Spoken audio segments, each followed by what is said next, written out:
Bonjour, aujourd'hui je vais vous exposer les nouveautés pour l'impôt de solidarité sur la fortune 2013 et 2014 en matière de plafonnement de l'ISF par les revenus. Ces nouveautés résultent de la jurisprudence, du vote des lois de finances de fin d'année et de leur censure partielle par le Conseil constitutionnel.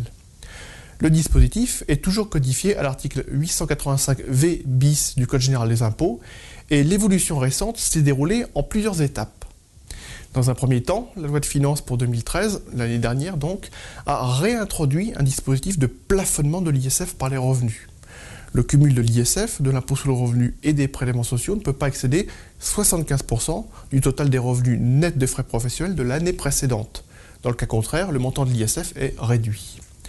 Notons que le législateur n'a pas réintroduit de plafonnement du plafonnement comme cela était le cas par le passé. Il a cependant retenu une vision qui était très large des revenus pris en compte, puisqu'il retenait notamment la variation de la valeur de rachat des bons ou contrats d'assurance vie et de capitalisation, les produits capitalisés dans les trusts, les bénéfices distribuables de certaines sociétés patrimoniales et les plus-values ou gains ayant fait l'objet d'un différé d'imposition, report ou sursis. Cette définition des revenus a été censurée par le Conseil constitutionnel. Le plafonnement est resté, mais sans cette définition large des revenus pris en compte. Dans un second temps, l'administration a commenté cette nouvelle règle de plafonnement au BOFIP. Alors, ce commentaire a été très tardif, puisqu'il est intervenu le 14 juin 2013, alors même que la plupart des redevables de l'ISF avaient déjà déclaré et ou payé cet impôt. Non seulement le commentaire était tardif, mais il comprenait des éléments qui, sur le fond, étaient problématiques. En effet, l'administration considérait que les revenus des contrats de capitalisation ou d'assurance vie sont à prendre en compte chaque année pour leur montant retenu pour le calcul des prélèvements sociaux. Aux yeux de l'administration, les produits des supports en euros étaient donc constitutifs de revenus à prendre en compte pour le calcul du plafonnement de l'ISF par les revenus, même en l'absence de rachat sur le contrat. Il va sans dire que cette règle est très pénalisante pour les redevables de l'ISF qui bénéficient de ce plafonnement par les revenus. Alors, nous avions réagi en vous exposant que cette position administrative était particulièrement contestable, puisque la rédaction du texte de loi ne fait aucune référence aux intérêts soumis aux prélèvements sociaux lors de leur inscription en compte, contrairement à ce qui était prévu pour l'ancien bouclier fiscal. L'administration est allée encore plus loin. Elle a même publié un commentaire, un communiqué, pour inviter les redevables de l'ISF concernés par ce dispositif à déposer une déclaration d'ISF rectificative en franchise de pénalité en cas de dépôt avant le 15 octobre 2013.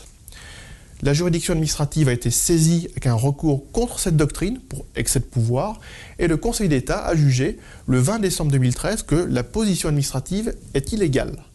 Ce jugement est très logique et est d'ailleurs dans l'intérêt des redevables de l'ISF. Donc, si les redevables ont réalisé une déclaration d'ISF 2013 rectificative en intégrant ces revenus pour le calcul du plafonnement de l'ISF par les revenus, ils peuvent réaliser une nouvelle déclaration d'ISF rectificative et demander le remboursement à l'administration fiscale, puisque ce jugement du Conseil d'État s'impose à l'administration. Dans un troisième temps, le législateur souhaitait revenir une nouvelle fois sur ce projet dans le cadre de la loi de finances pour 2014. Le souhait du législateur était de légaliser, à compter de l'ISF 2014, la position administrative qui avait été contestée, pour que les revenus pris en compte pour le plafonnement, soit les revenus des bons ou contrats de capitalisation et d'assurance vie pour leur montant soumis aux prélèvements sociaux, donc en intégrant la capitalisation du fonds en euros, même en l'absence de rachat. Le Conseil constitutionnel, saisi sur cette question, vient cependant de décider une nouvelle fois que cette disposition n'est pas conforme à la Constitution et a censuré celle-ci. En conclusion, pour l'ISF 2013, déjà déclaré et déjà payé, le plafonnement de l'ISF par les revenus est plus favorable que par le passé, car il s'applique au taux de 75% contre 85% par le passé. Et il n'y a pas de plafonnement du plafonnement. Si vous avez perçu des produits de fonds en euros sur des contrats d'assurance vie ou de capitalisation, sans réaliser de rachat sur ceux-ci, les produits ne sont pas pris en compte pour le plafonnement de l'ISF par les revenus.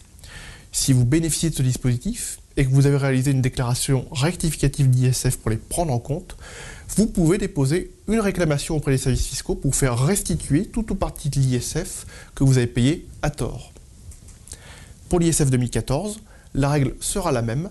Le plafonnement de l'ISF s'applique sans prendre en compte les produits des fonds en euros, du moins à l'absence de rachat, et sans plafonnement du plafonnement. Pour les redevables de l'ISF concernés, la situation est donc au moins temporairement fiscalement avantageuse.